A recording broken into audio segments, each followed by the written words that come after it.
So the word epiphany comes from the Greek, and it means a revelation, a revealing of something. The magi or astrologers or wise men, whatever you want to call them, these people who studied the stars from far away were completely uninvested in the Jewish and Gentile situations in the land of Herod. But they travel to this unknown distance. It doesn't really say how long or how far it took them. They travel an unknown amount of time to find this epiphany, a revelation from God, and a revelation of God. And they follow a star. Now, they're not actually connected to the story that the star is telling, but they follow it, and they enter into this story, if only for a little while.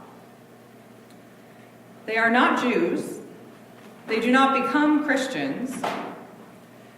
They're just really kind of not connected at all to the rest of this story of Jesus and God in this place. And yet, God shines this star into their lives.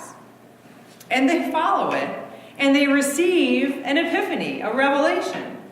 And they're filled with joy. And that, I think, is one of the interesting things about stars, right? And it gets used a lot as a sort of literary device, or I think, I feel like there's a song in The Music Man about looking up at the stars, and I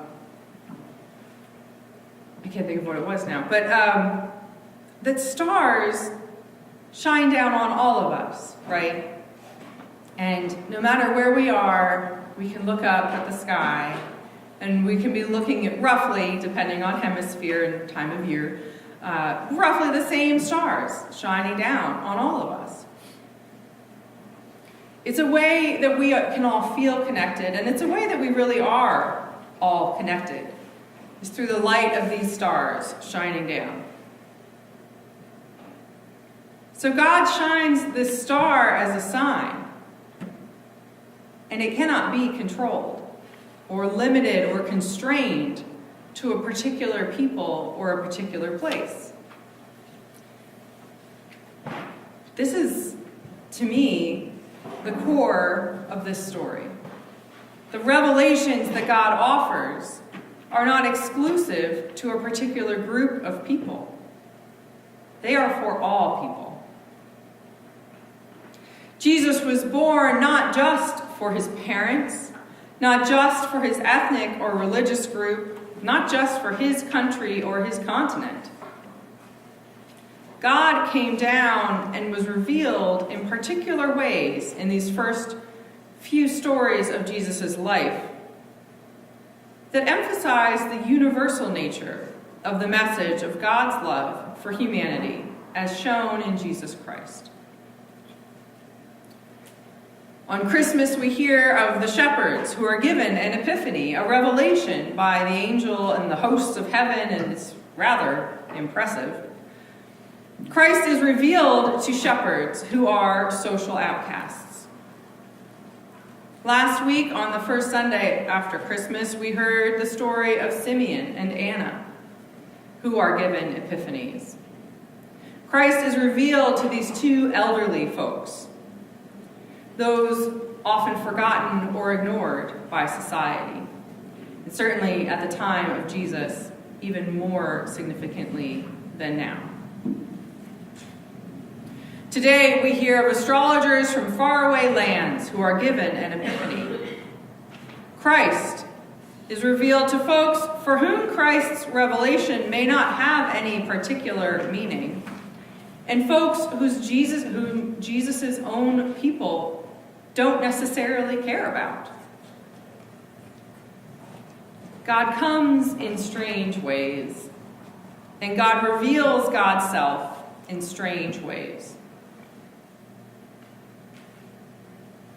When the Epiphany star shines down, it shines on everyone.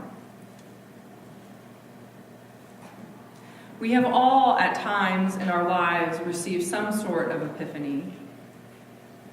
Maybe not as profound as a long trek across unknown lands to find a little baby, or possibly by the time they got there, a toddler. Maybe we haven't experienced what the shepherds did with angels and singing in the clouds and this sort of fantastic experience. Maybe we haven't felt the certainty and the satisfaction that Simeon and Anna did when they met Jesus. But we have all had the light of the star shine down on us in one way or another. And so this Epiphany season,